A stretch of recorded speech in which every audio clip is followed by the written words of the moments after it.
అంటే చాలా ఇష్టం. ఆర్ట్ అంటే చాలా ఇష్టం. Yeah, at the same time, she does so much hard work for the art. She practice every day. నచ్చిన దానికోసం హార్డ్ వర్క్ చేయాలి ఖచ్చితంగా.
படபட எந்தன் கண்ணம்மா நீ தொட தொட தொட தொட துடிக்குது எந்தன் நெஞ்சம்மா ஹே சிலு சிலு சிலு சிலு சிலுவென கொஞ்சம் செல்லம்மா நான் சட சட சட சட மழையென வந்தேன் கண்ணம்மா திருநாள் இதுவா இதயம் தரவா உரைத்தேன் மெதுவா குஞ்சி குஞ்சி வரவா படபட படபட படவென எந்தன் கண்ணம்மா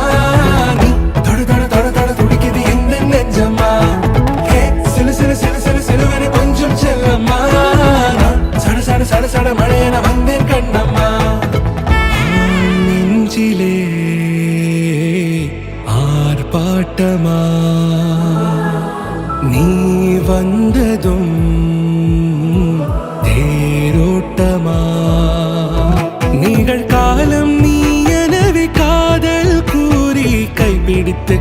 சென்றதா சின்ன தூரில் தூரிடவே மீண்டும் இந்த வேப்ப மரம் வெட்கப்பட்டதா இதுவே திருநாள் இதயம் தரும் நாள் ஒரே தேனது நாள் உன்னிடத்தில் மனநாள் అనుకున్నదంటే అది ఏం చేయాలనుకున్నా హ్యాపీగా ఉండాలి, అది చేసి దాన్ని 100% ఇవ్వాలనుకోండి, అది అంతే. అది ఏది చేసినా ఎంజాయ్ చేయాలి, ఎంజాయ్ చేసి దాంట్లో సక్సెస్ని చూడాలి. 100% నాకైతే 100% ఇచ్చి హ్యాపీగా ఉంటే చాలు.